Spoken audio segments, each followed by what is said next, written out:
Okay, welcome आप सभी का।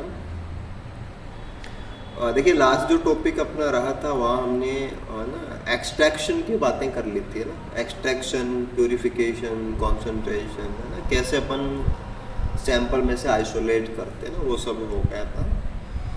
अब इसके बाद में अगला जो सेक्शन होता है वो होता है कि हमारे पास जो भी डीएनए फ्रेगमेंट है तो उसकी सीक्वेंस कैसे पता लगती है ना। तो ये एक्चुअल में क्या होता है कि डीएनए सीक्वेंसिंग कहलाता है। ऐसे बाद में प्रोटीन होती है, उसका सीक्वेंस क्या होता है वो हमें पता करना होता है, तो वो प्रोटीन सीक्वेंसिंग होती है। मीन्स जो बायोमोलिक्यूल्स हैं उसमें जैसे यहाँ डीएनए में न्यूक्लियोटाइड्स का क्रम आएगा, प्रोटीन्स में अमीनो एसिड्स का क्रम आएगा, तो उसको पता करना सीक्वेंसिंग होता है ना। अब सीक्वेंसिंग के अंदर डीएनए के हिसाब से देखेंगे तो यहाँ पे कई सारे मेथड्स होते हैं, है ना। और ये मेथड क्या है ना, इनका जो मेन मैकेनिज्म है वो क्या होता है, कैसे काम करते हैं, वो सब अपने लिए कंपटीशन एग्ज़ाम के हिसाब से इम्पोर्टेंट होता है। तो यहाँ पे अपन जो मेन मेथड्स है ना उनको समझेंगे, और उम्मीद है कि लगभग यहाँ से कोई क्वेश्चन बनेगा वो इस क्लास से आपका हो भी जाएगा, ऐसा कुछ नहीं आएगा। तो देखिए, सबसे पहले अपन बात करते हैं सैंगर्स मेथड भी इसको बोलते हैं, और इसको सैंगर सीक्वेंसिंग भी बोलते हैं। साइंटिस्ट का नाम है उनके आधार पे, जैसे साइंटिस्ट का नाम है वो है फ्रेडरिक सैंगर, और उन्होंने 1977 के अंदर ये मेथड दिया था। तो पर्टिकुलर साइंटिस्ट जो हैं फ्रेडरिक सैंगर, उनके रेस्पेक्ट में ही मेथड का नाम है सैंगर सीक्वेंसिंग मेथड या सैंगर सीक्वेंसिंग, ठीक है। देखो, आप यहाँ पे देख लीजिए कि Sanger sequencing is a method of DNA sequencing that involves electrophoresis, कि यहाँ पे अपन को इलेक्ट्रोफोरेसिस है उसका इस्तेमाल करना पड़ेगा, and is based on the random incorporation. Random का मतलब कहीं भी हो सकता है, बिना किसी प्री डिसाइडेड क्रम के जो होता है उसको रैंडम बोलते हैं। इनकॉर्पोरेशन का मतलब जुड़ना होता है। रैंडम इनकॉर्पोरेशन ऑफ कुछ ऐसे न्यूक्लियोटाइड्स होते हैं जो डीएनए सिंथेसिस, क्योंकि एक चेन प्रोसेस होती है, तो डीएनए सिंथेसिस को रोकना क्या हो जाएगा, चेन टर्मिनेशन। अब चेन टर्मिनेशन के लिए हम क्या इस्तेमाल करते हैं, वो होता है डाईडिऑक्सी न्यूक्लियोटाइड। नॉर्मली जब अपन डीएनए बनाते हैं तो हम क्या लेते हैं, डीऑक्सी न्यूक्लियोटाइड्स। सेकेंड पोजीशन के ऊपर जो OH है वो नहीं होता, लेकिन हम यहाँ पे क्या ले रहे हैं, डाईडिऑक्सी, यानी कि सेकेंड पोजीशन पे भी OH नहीं है और थर्ड पोजीशन पे भी OH नहीं है। तो थर्ड पोजीशन के ऊपर जो OH होता है वो फॉस्फोडाइएस्टर बॉन्ड बनाने के लिए हमें चाहिए होता है। तो जब आपने बीच में कुछ ऐसा लगा दिया जिसकी 3 प्राइम के ऊपर OH नहीं है, तो फिर आगे नेक्स्ट जो आता है उसका 5 प्राइम फॉस्फेट रिएक्ट नहीं कर पाएगा, तो चेन आगे नहीं जाएगी। तो हम क्या बोल रहे हैं, चेन वहीं पे रुक जाएगी, ठीक है। तो एक तो यहाँ पे आपको इलेक्ट्रोफोरेसिस करनी पड़ती है, दूसरा यहाँ पे हम जो प्रोसेस चल रहा है डीएनए को सिंथेसाइज करने का, है ना, जो कि डीएनए पॉलीमरेज कर रहा होता है, एक इन विट्रो प्रोसेस है डीएनए रेप्लिकेशन की, कि हमारे पास जो सैंपल होता है उसको हम सिंगल स्ट्रैंड में कन्वर्ट करते हैं, है ना, फिर उसके ऊपर पॉलीमरेज उसको टेम्पलेट की तरह काम में लेता है, फिर नया स्ट्रैंड बन रहा होता है, और बनते समय रैंडम क्या होता है, चेन टर्मिनेशन होता है। किससे होता है, डाईडिऑक्सी न्यूक्लियोटाइड से होता है, ठीक है। तो ये इसका मेन पार्ट है कि हम यहाँ पे ये चीज़ें इस्तेमाल करते हैं। This is the most widely used sequencing method की, इनकी डिस्कवरी के बाद में, है ना, काफ़ी टाइम तक ये बहुत ही फेमस मेथड है वो रहा था। एन ऑटोमेटेड इंस्ट्रूमेंट, यानी कि जहाँ पे हमें मैन पावर की जरूरत नहीं होती, ऑटोमेटिक हो जाता है, using slab gel electrophoresis and fluorescent labels. बाद में इसका मॉडिफिकेशन हो गया, कि यहाँ पे जेल इलेक्ट्रोफोरेसिस की जगह पे स्लैब जेल आ गई है, और फिर लेबलिंग के लिए फ्लोरोसेंस जो है उसका इस्तेमाल होने लग गया। Was first commercialize by Applied Biosystems in 1997। ठीक है, तो जो कंपनीज हैं उन्होंने क्या किया, इसको फर्दर मॉडिफाई कर दिया। वैसे ही क्या है, चेन टर्मिनेशन का इस्तेमाल करके सीक्वेंस पता लगाने का एक मेथड है, जो कि डीएनए सीक्वेंसिंग का सबसे पहला और कॉमन मेथड है, राइट। हाँ, जैसे अगर डी डायोक्सिन दोनों ओस में है तो फिर जुड़ेगा 3 प्राइम ओस में। नहीं, देखो आप जब भी डीएनए को लंबा करते हो या आरएनए को लंबा करते हो, तो डीएनए को लंबा करना तो कहलाता है रेप्लिकेशन, आरएनए को लंबा करना कहलाता है ट्रांसक्रिप्शन। ठीक है, लंबा कैसे करते हैं कि पहले से हमारे पास कोई चेन होती है, उसके आखिरी किनारे पे क्या होता है 3 प्राइम OH, फिर हम उसमें नेक्स्ट जो जोड़ते हैं उसके पास क्या होता है 5 प्राइम फॉस्फेट।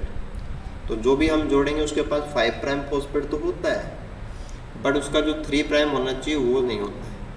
तो खुद तो जुड़ जाएगा लेकिन इसके आगे नहीं जुड़ेगा। तो ये खुद जुड़ने के बाद में और आगे चेन का लंबा होना बंद हो जाएगा। भाई जब तक ये खुद नहीं जुड़ेगा तो चेन में 3 प्राइम OH है, तब तो नॉर्मल रेप्लिकेशन चल रहा ही होता है ना। तो हम कुछ खास से न्यूक्लियोटाइड लेते हैं जो नेक्स्ट के फॉस्फोडाइस्टर बॉन्ड को बनने नहीं देते हैं, इसलिए चेन हमारी क्या हो जाएगी, टर्मिनेट हो जाएगी। ठीक है, चलिए इसको आगे देख लेते हैं अपन कि सैंगर का जो मेथड था, this is then replaced by automatic capillary array electrophoresis. More recently, higher volume Sanger sequencing has been replaced by next generation sequencing methods. तो जैसे बात होती है कि क्या Sanger sequencing next generation method है, तो आंसर क्या है, नहीं। ये बेसिक है, शुरुआत वाला है, इसके बाद में नए मेथड आ गए, वो नेक्स्ट जनरेशन मेथड्स में आते हैं। तो जनरेशन वाइज भी हमें पता करना है कि नेक्स्ट जनरेशन वगैरह क्या है, वो सब है। ठीक है, आपको ध्यान होना चाहिए कि this method has the advantage over short read sequencing technologies. यानी कि अगर मेरे पास छोटे सीक्वेंसेज है तो उनके लिए आज भी सैंगर सीक्वेंसेज है वो बिल्कुल यूजफुल मेथड है। जैसे कि इलुमिना जो मेथड है वहाँ पे हम इसको काम में लेते हैं। That can produce DNA sequence reads of है ना more than 500 nucleotides and maintain a very low error rate and accuracy of around 99.99%। तो जो छोटे न्यूक्लियोटाइड सीक्वेंसेज होते हैं उनके लिए, हालांकि ये नेक्स्ट जनरेशन मेथड नहीं है, लेकिन फिर भी ये बहुत सही तरीके से हमें सीक्वेंसिंग करके देता है। और मोस्ट रिसेंट यूज़ के अंदर हम देखेंगे तो जैसे है ना SARS-CoV-2 जो वायरस था, उनकी सीक्वेंसिंग के लिए भी इस मेथड को काम में लिया गया था। तो मतलब ऐसा नहीं कि आउटडेटेड चीज़ नहीं है, दिस इज स्टिल है ना टू मच यूजफुल।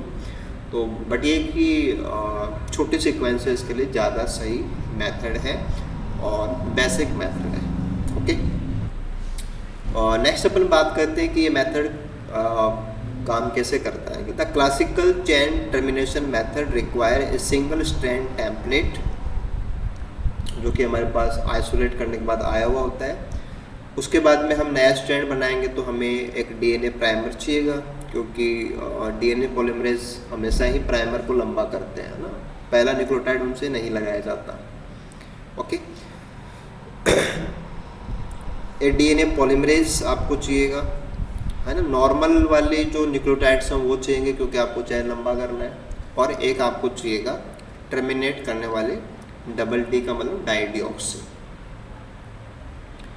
ठीक है, दिस चेन टर्मिनेटिंग न्यूक्लियोटाइड्स जो है उनके पास 3 प्राइम OH वो नहीं होता है, जो कि हमारे फॉस्फोडाइस्टर बॉन्ड बनाने के लिए जरूरी होता है।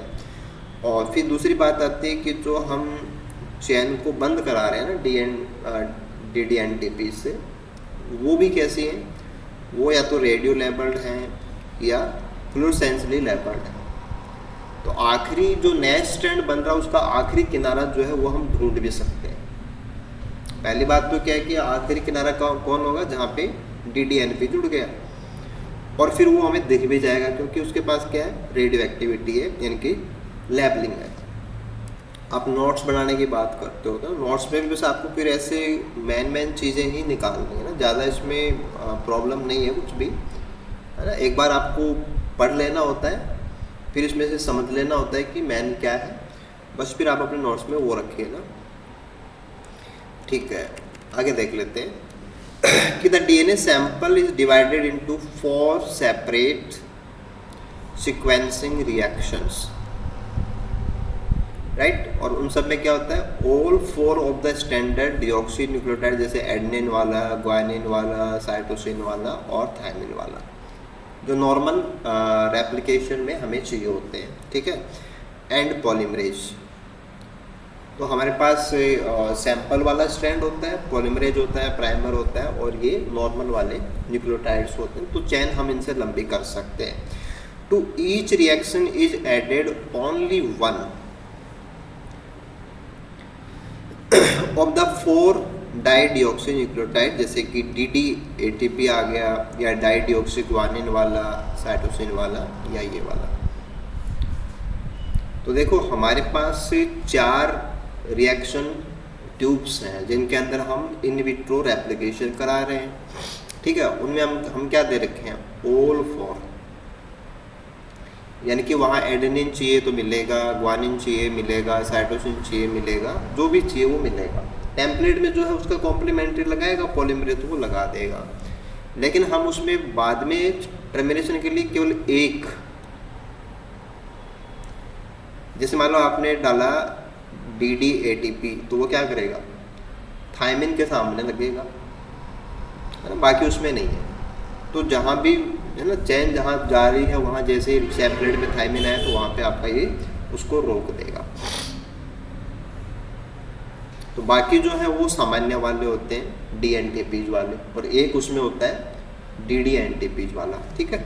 The dideoxy concentration should be approximately 100-fold higher.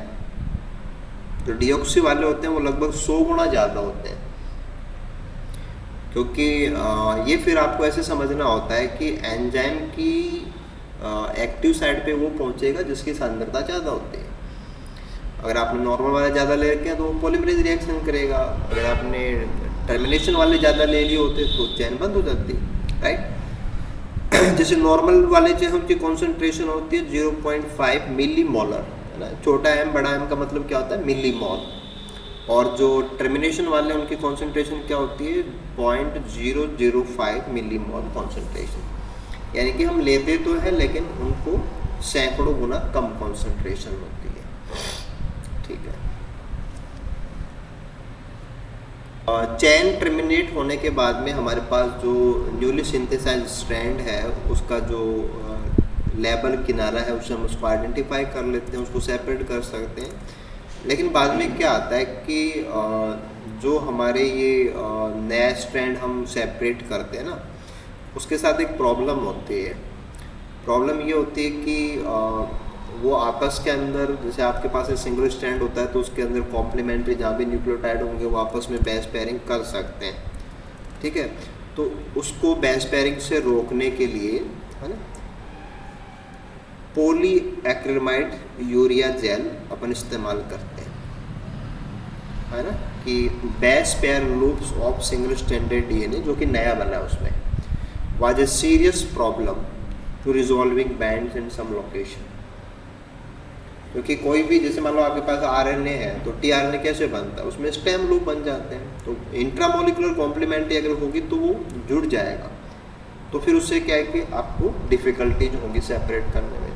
तो वहाँ उसका जो सॉल्यूशन है वो क्या है कि हम पॉलीएक्रिलामाइड यूरिया जेल इस्तेमाल करते हैं, तो उससे भी हमें क्या होता है कि जो क्लम्पिंग है या इंट्रामोलिकुलर बेस पेयरिंग है वो नहीं मिलती है, ठीक है ना। ऐसे अपन दूसरे मेथड पे जा सकते हैं। दूसरा जो इसका वर्जन है वो है डाई टर्मिनेटर, है ना। मेथड बिल्कुल वही है, टर्मिनेटर वाला ही आएगा, लेकिन हम यहाँ पे क्या कर रहे हैं कि डाई इस्तेमाल कर रहे हैं ना। तो utilize labeling of the certain terminator DDNTPs with permit sequencing in a single reaction rather than four reaction. तो यहाँ हमें 4 रिएक्शन की जरूरत नहीं पड़ती, हम एक ही रिएक्शन ट्यूब के अंदर ऐसा कर सकते हैं, क्योंकि हम चारों प्रकार के जो DDNTPs हैं उनके साथ हम 4 प्रकार के डाई इस्तेमाल कर देंगे, राइट। तो in the dye terminator sequencing each of the 4 dideoxy chain terminator labelled with fluorescence dye each of which emit light of a different wavelength. तो हम डाई टर्मिनेटिंग सीक्वेंसिंग के अंदर सिंगल ट्यूब के अंदर सारी सीक्वेंसिंग कर सकते हैं, क्योंकि वहाँ पे हमें डिफरेंट कलर्स हैं, वो किसके साथ जोड़ दी, DDNTPs के साथ जोड़ दी। तो जो भी जहाँ जुड़ेगा उसका हमें कलर है वो मिलता रहेगा।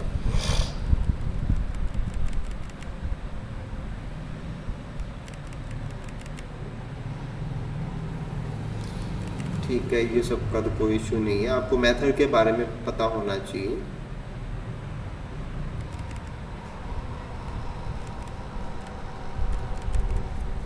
ठीक है, यहाँ से एक चीज़ आपको समझ लेनी है कि जब हम सेंगर्स मेथड का इस्तेमाल कर रहे हैं तो हम रेप्लिकेशन करवाते हैं, ठीक है। रेप्लिकेशन करवाते हैं तो हम क्या करते हैं कि वहाँ पे प्राइमर जोड़ते हैं, ठीक है। तो शुरुआत के जो बेसेज होते हैं, जो न्यूक्लियोटाइड्स होते हैं, वो प्राइमर के होते हैं, प्राइमर बाद में क्या हो जाता है, रिमूव कर दिया जाता है, ठीक है ना। तो ये प्रॉब्लम आती है कि common challenges of DNA sequences with the Sanger method include poor quality in the first 15 to 40 bases of the sequence due to primer binding, ठीक है। एक इसका आता है कि deteriorating quality of sequencing traces after 700 to 900 बैसेज।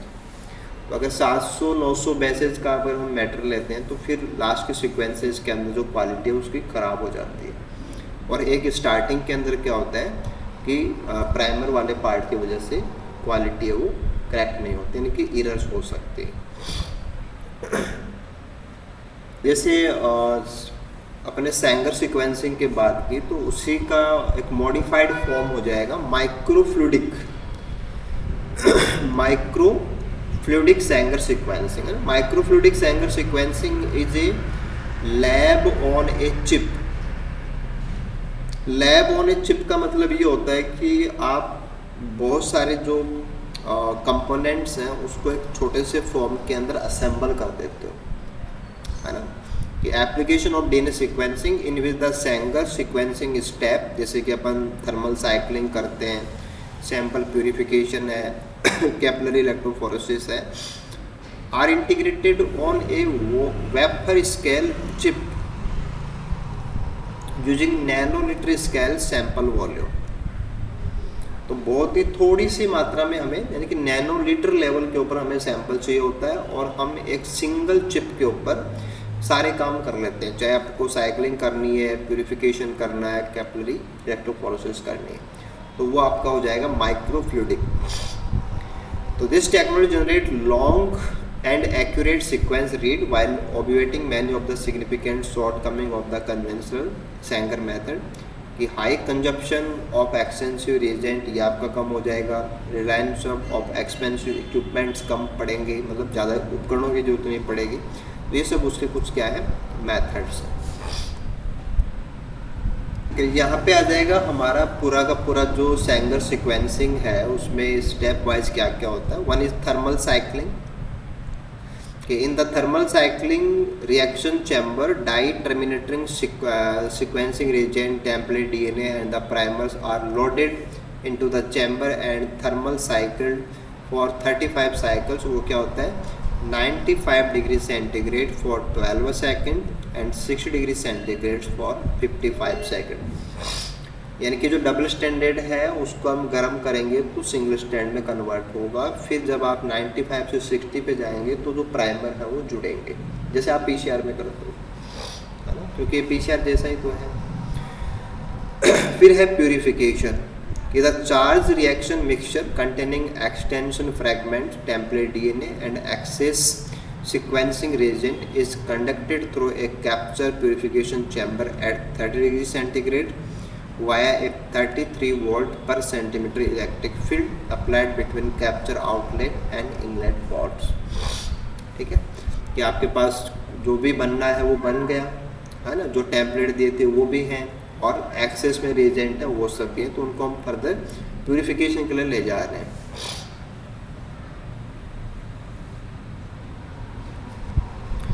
और फिर आपका इलेक्ट्रोफोरेसिस आता है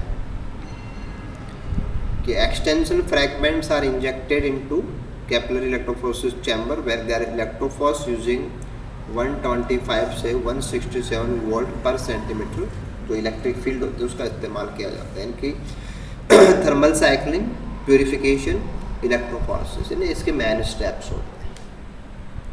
ठीक है ना। तो देखो इसके बाद में दूसरा जो मेथड आता है उसको अपन मैक्सएम गिलबर्ट सीक्वेंसिंग मेथड के नाम से जानते हैं। तो ये भी पर्टिकुलर क्या है कि एलन मैक्सएम और वाल्टर गिलबर्ट जिन्होंने इस मेथड को डिज़ाइन किया था उनके रेस्पेक्ट में ही नाम है 1976-1977। तो जैसे सेंगर्स मेथड है वैसे ही क्या है मैक्सएम गिलबर्ट सीक्वेंसिंग मेथड है। बेसिक्स डिफरेंट है इसका तरीका अलग है। This method is based on nucleobase specific. Nucleobase का मतलब न्यूक्लियोटाइड में बेस होते हैं, तो न्यूक्लियोटाइड से आप डायरेक्टली समझ सकते हो। Nucleobase specific partial chemical modification of DNA, कि हम यहाँ पे खास जो न्यूक्लियोटाइड्स होते हैं उनके केमिकल मॉडिफिकेशन करते हैं बेसिस के। क्योंकि देखो शुगर कॉमन होता है, फॉस्फेट कॉमन होता है, बेस है वो अलग अलग होते हैं, तो हम केवल बेसिस को क्या करते हैं केमिकली मॉडिफाई करते हैं। उसके बाद क्या करते हैं सब्सिक्वेंट का मतलब बाद में होता है क्लीवेज करते हैं, कट लगाते हैं of the DNA backbone at site, वो कौन सी adjacent to the modified bases, कि जहाँ हमने मॉडिफाई किया उसके ठीक पास वाली जो बॉन्ड होता है उसको अपन क्या करते हैं तोड़ते हैं। तो वहाँ अपन डी एंटीपीस इनकॉर्पोरेट करते हैं और यहाँ पर क्या करते हैं केमिकल मॉडिफिकेशंस एंड फर्दर जो बैकबोन क्लीवेज है वो होता है।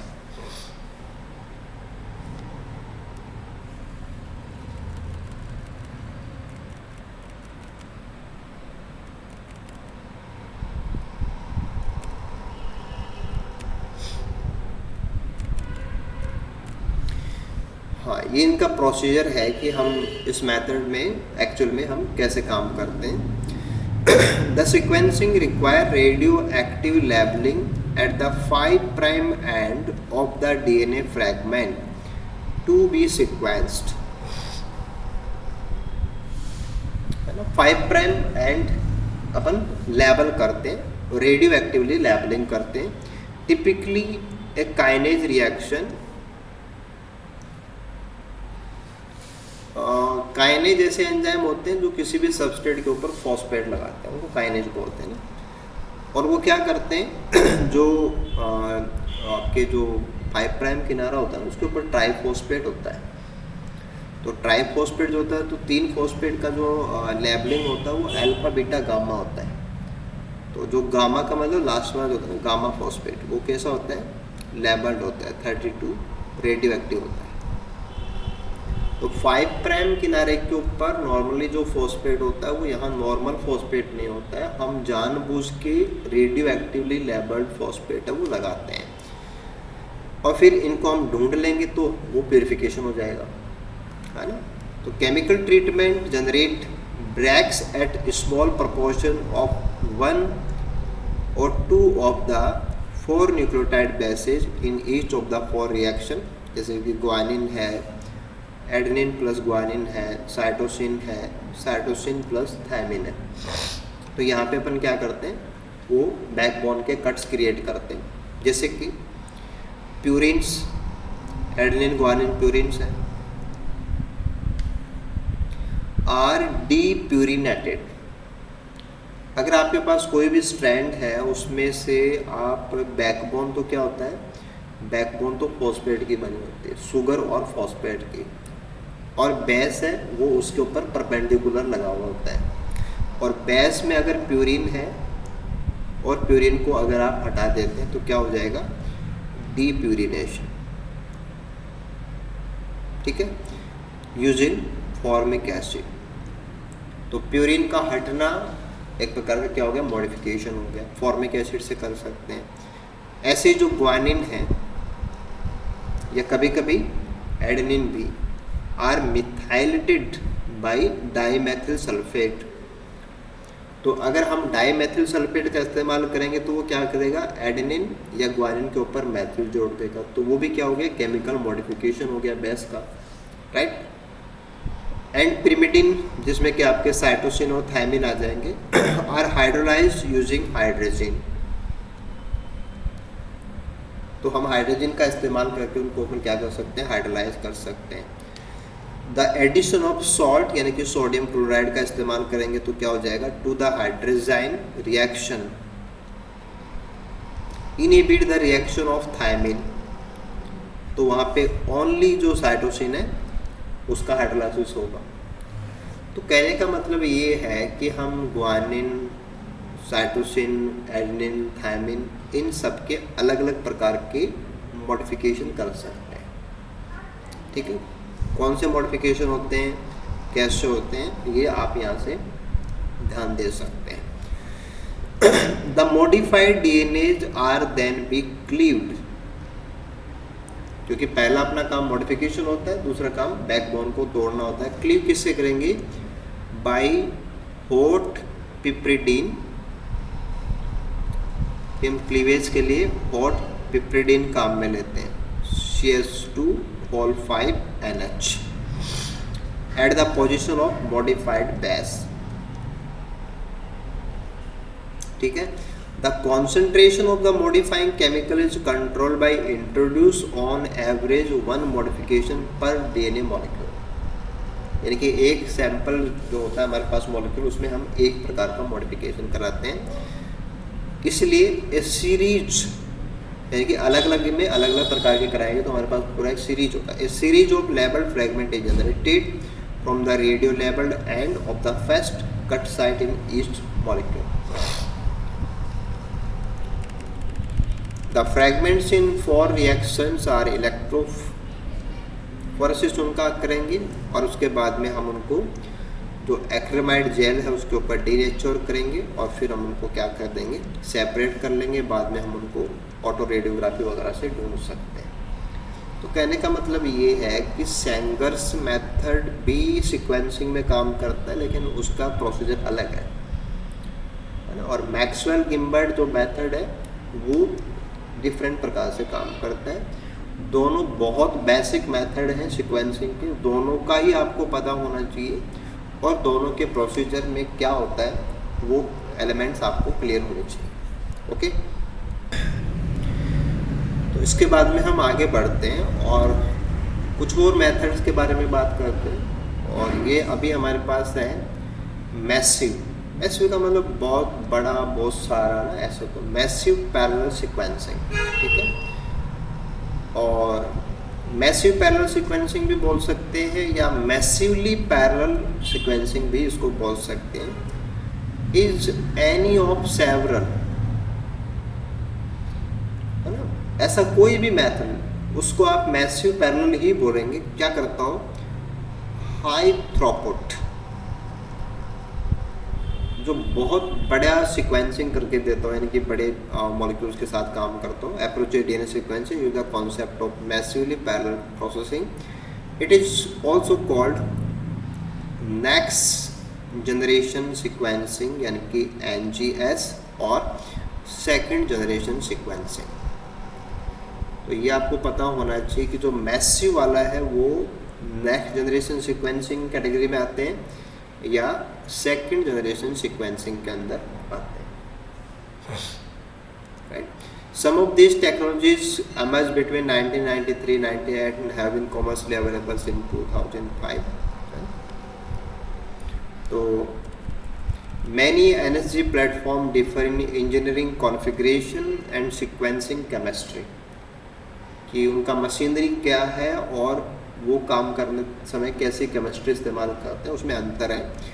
They share the technical paradigm of massive parallel sequencing via sparsely separated, यानी कि अलग अलग जगह पे होने वाला clonally amplified DNA templates or single DNA molecule in a flow cell. This design is very different from that of single sequences, also known as capillary sequences or fast generation sequences. तो max Gilbert है वो first generation में आएंगे, है ना, और Sanger वाला है फर्स्ट जनरेशन में आएंगे, मैसी वाले हैं वो सेकंड जनरेशन या नेक्स्ट जनरेशन में आएंगे.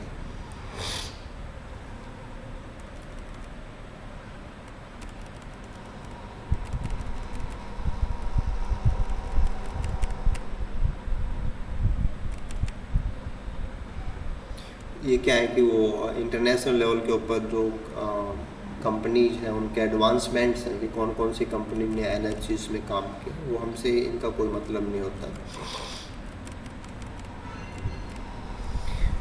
ठीक है, एनएसजी प्लेटफॉर्म्स हैं वो कैसे काम करते हैं. नेक्स्ट जनरेशन सीक्वेंसिंग क्या होती है कि DNA sequencing with commercially available NGS platforms is generally conducted with the following steps. पहले स्टेप में क्या आएगा, DNA sequencing libraries are generated by clonal amplification by PCR in vitro. कि हमारे पास जो मॉलिक्यूल होता है उसकी बहुत सारी हम कॉपीज बनाते हैं, तो that is called clonal amplification. दूसरा हम क्या करते हैं कि the DNA is sequenced by synthesis such that the DNA sequence is determined by the addition of nucleotides to the complementary strand rather than through chain termination chemistry.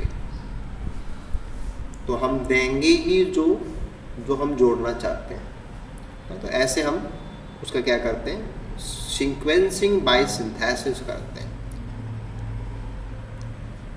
वहाँ पे sequencing by termination था, right, और वहाँ पे sequencing by modification and cleavage था. ठीक है.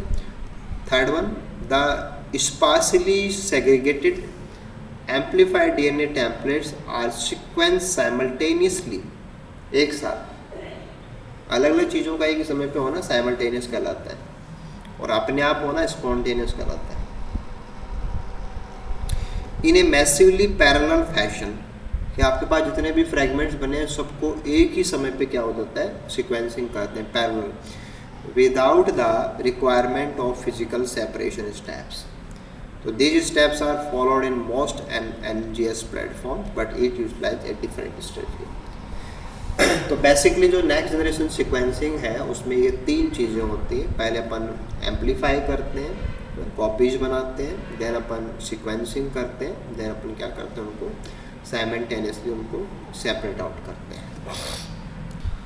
ठीक है, ये कुछ प्लेटफॉर्म्स हैं जो नेक्स्ट जनरेशन सीक्वेंसिंग के लिए काम आते हैं ना. इसको यहाँ से अपन चेक कर लेते हैं कि यहाँ जो नेक्स्ट जनरेशन वाले सीक्वेंसिंग है उसमें हम सीक्वेंस का पता सिंथेसिस लेवल पे करते हैं, है ना. सीक्वेंसिंग बाय सिंथेसिस यानी कि SBS. The objective for sequential sequencing by synthesis is to determine the sequence of DNA sample by detecting the incorporation of nucleotide by DNA polymerase. कि DNA polymerase क्या लगा रहा है ये हमें पता होता है, ठीक है ना. एन इंजीनियर्ड पॉलीमरेज, इंजीनियर्ड का मतलब हो गया जो आपने अपनी विश के अकॉर्डिंग चेंज कर रखा है ना. An engineered polymerase is used to synthesize a copy of a single strand of DNA and the incorporation of each nucleotide is monitored. ठीक है, बाकी उसमें नहीं आएगा, ये प्लेटफॉर्म्स वगैरह ही हैं, हमें इनसे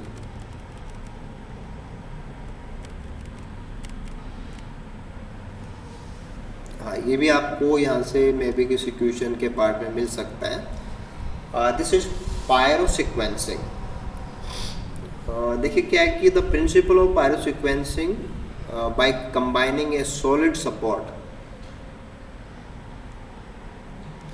with an engineered DNA polymerase lacking 3' to 5' exonuclease जो उसकी प्रूफ रीडिंग एक्टिविटी होती है कि पायरो सीक्वेंसिंग के अंदर हम ऐसे डीएनए पॉलीमरेज काम लेते हैं जो अपने 3' to 5' प्रूफ रीडिंग का इस्तेमाल नहीं करते, ठीक है, और हमारे पास जो मटेरियल होता है उसको हम सॉलिड सपोर्ट के साथ में लेते हैं। एंड लुमिनेसेंस, जो बायोलुमिनेसेंस होता है, luminescence real time detection using the Firefly luciferase. Luciferase protein का नाम होता है, एंजाइम का नाम होता है, जो आपकी फायरफ्लाई जो चमक देती है जिस एंजाइम की वजह से, जैसे फायरफ्लाई ल्यूसिफरेज। तो पायरो सीक्वेंसिंग जो होता है उसमें हम एक तो खास प्रकार के डीएनए पॉलीमरेज लेते हैं जो प्रूफ रीडिंग नहीं करते, और एक हम ल्यूमिनेसेंस के लिए जो फायरफ्लाई ल्यूसिफरेज है वो काम में लेते हैं। तो all the key concepts of sequencing by synthesis were introduced including amplification of DNA to enhance the subsequent signal and attach the DNA to be sequenced to a solid support. जिसकी हमें sequencing करनी है उसको हम एक solid support के ऊपर जोड़ते हैं। Then generation of single stranded DNA on solid support, incorporation of nucleotide using an special polymerase, and detection of the incorporated nucleotide by light detection in the real time, क्योंकि हमने luciferase action ले रखा है तो जो जुड़ रहा है वो आपको चमक से दिख रहा है। हाँ ठीक है।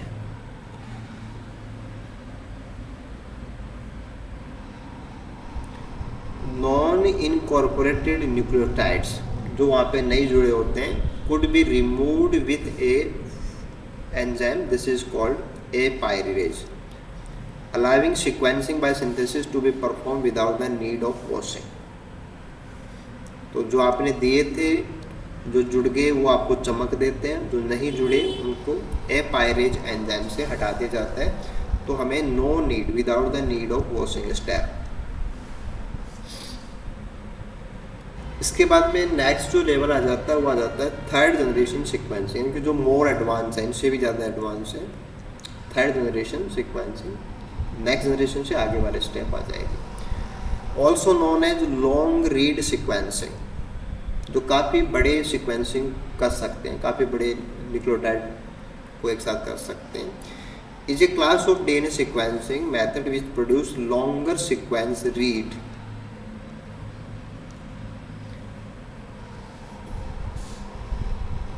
तो एक तो इनका आ गया कि हम यहाँ पे लॉन्गर रीड्स कर सकते हैं ना।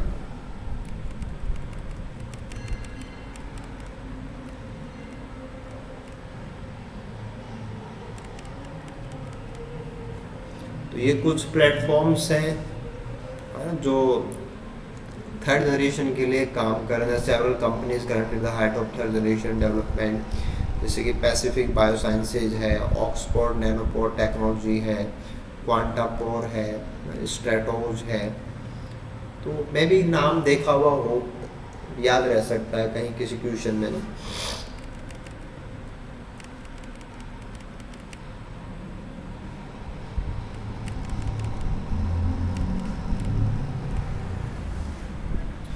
इनका मुख्य जो एडवांटेज है वो तो यही है कि ये लॉन्गर रीड्स के लिए कैपेबल है। कि in comparison to current generation of sequencing technology, third generation sequencing had the obvious advantage of producing much longer reads. It is expected that these longer read length will alleviate numerous computational challenges surrounding genome assembly, transcription, reconstruction। यानी कि जब आपको काफ़ी बड़ी sequence का पता लगाना होता है तो हमारे काफ़ी सारे जो कंप्यूटेशनल प्रॉब्लम्स हैं वो सॉल्व हो जाते हैं।